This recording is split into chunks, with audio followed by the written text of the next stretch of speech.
Quem utiliza transporte por aplicativo já percebeu que está difícil, muito difícil conseguir atendimento. E o Procon está de olho nas corridas canceladas, nas demoras, no aumento do valor das viagens e outras queixas dos consumidores. O Procon estadual enviou uma notificação à empresa Uber do Brasil Tecnologia para que preste esclarecimentos sobre as diversas reclamações.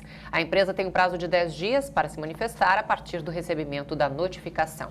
Quem conversa conosco agora sobre o assunto é a nossa colunista, Suelen Mendes, advogada do consumidor. Boa tarde, Suelen. Obrigada pela presença mais uma vez. Excelente tarde. Suelen, tem uma dúvida que paira nessa história toda. O Procon notificou ontem, aliás, na semana passada, na quinta-feira passada, a empresa, a Uber. Mas essa é uma empresa muito poderosa. Eu só queria, para a gente ter uma noção desse poder, a Uber, Andressa, há cerca de 15 dias atrás, divulgou o seu resultado do último trimestre e foi um prejuízo só no último trimestre de 2 bilhões de dólares. Quer dizer, uma empresa como essa, ela não vai sentir financeiramente nenhum tipo de punição. O que o Procon pode fazer? Olha, o Procon, ele age em defesa de todos os usuários. É o único órgão que consegue agir coletivamente nesse sentido. Então, o que o Procon pretende quando ele faz isso? Ele pretende melhorar a prestação de serviço ao usuário final. Justamente porque, pelo tamanho da empresa, nem todo mundo reclama.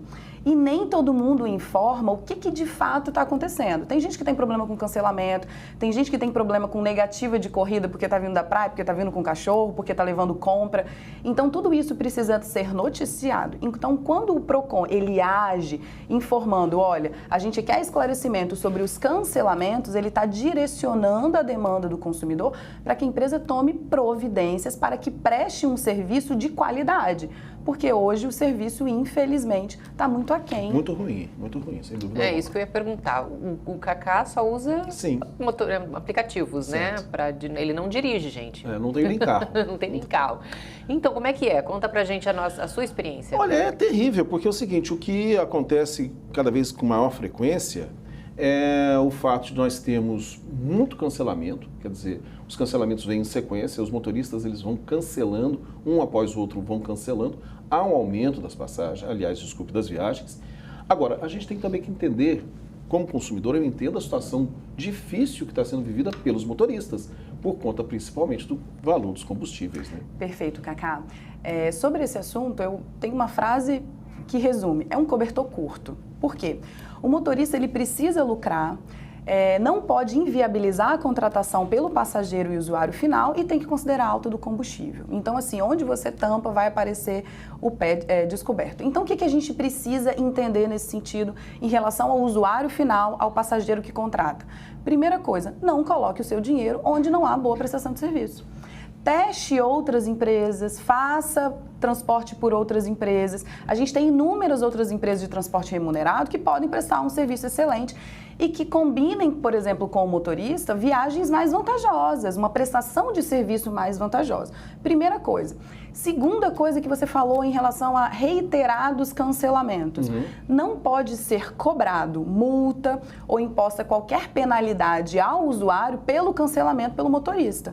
Então, não pode cobrar a taxa de cancelamento, não pode diminuir a pontuação dele, não pode impor qualquer penalidade, porque o cancelamento da corrida ou não aceite pelo motorista é exclusivamente do motorista com a plataforma. Então, não pode ser repassado ao usuário.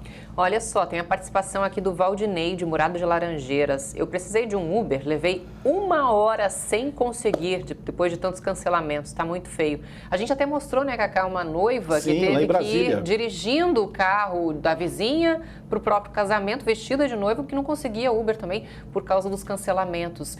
Isso tem acontecido só com Uber ou também com outras empresas? Eu acho que com várias empresas, tem acontecido com várias empresas. Bom, eu queria perguntar algo, Suelen. Houve a notificação da empresa na semana passada.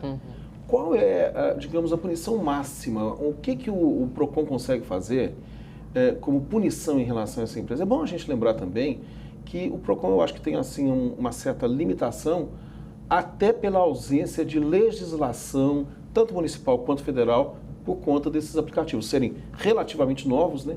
E ninguém se deu ao trabalho de se debruçar sobre esse assunto, que é uma pena, né? Perfeito, Cacá. O PROCON ele é um órgão administrativo, então ele não consegue impor e determinar que se faça ou que não se faça. Ele pode notificar e, sendo constatado falha na prestação de serviço, abuso de direito do fornecedor, ele pode sim aplicar multa à empresa, mas isso não significa que o serviço vai melhorar. Em relação a ser uma modalidade de transporte nova, perfeita a sua colocação. Por quê? Há inclusive uma discussão se aplica o Código de Defesa do Consumidor ou não.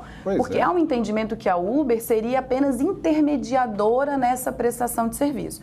Mas a aplicação ou não do Código de Defesa do Consumidor não significa que o usuário está desprotegido, porque o Código de Defesa é apenas uma legislação entre todas as outras e a gente há regulamentação sobre responsabilidade de transporte remunerado de pessoas e coisas, porque a gente tem que lembrar que tem o Uber também de transporte de entrega de objetos. Isso é muito importante que a Suelen falou pelo seguinte, os aplicativos, eles estão ocupando uma zona meio cinzenta na legislação brasileira e não há uma dedicação por parte do Congresso, das autoridades, da Justiça, para tentar estabelecer com clareza qual é o tipo de serviço e qual é a relação, por exemplo, que existe entre a empresa e os motoristas, nesse caso, que eles chamam de parceiros. Eu tenho, inclusive, uma contribuição aqui de um telespectador. O motorista não é empregado do aplicativo, atende se quiser. Os serviços de aplicativo não são transporte público. O Estado não garante direitos trabalhistas aos motoristas e querem cobrar atendimento? É uma situação muito delicada. É porque, na verdade, é um jogo um pouco cínico, porque a proposta da Uber, embora oficialmente não seja essa, mas é prestação de serviço de transporte público. Perfeito. Não é? E quando há reiterados cancelamentos, a falha é gravíssima na prestação de serviço da atividade fim, que é transportar pessoas. Se há inúmeros cancelamentos e não consegue transportar pessoas, eu consigo sequer prestar esse serviço. E aí deixar uma coisa muito clara, o cancelamento por si só não gera dever de indenização da empresa para o usuário. Mas qualquer intercorrência durante o transporte da pessoa ou do objeto gera indenização. Inclusive se o motorista parar para abastecer e atrasar um compromisso. Eu perder um agendamento que era pago, ou acidente de trânsito, ou ser multado. Isso sim pode acarretar a indenização ao usuário passageiro. Olha só, por nota, a Uber informou que motoristas parceiros são profissionais independentes e, assim como os usuários, podem cancelar viagens quando julgarem necessário.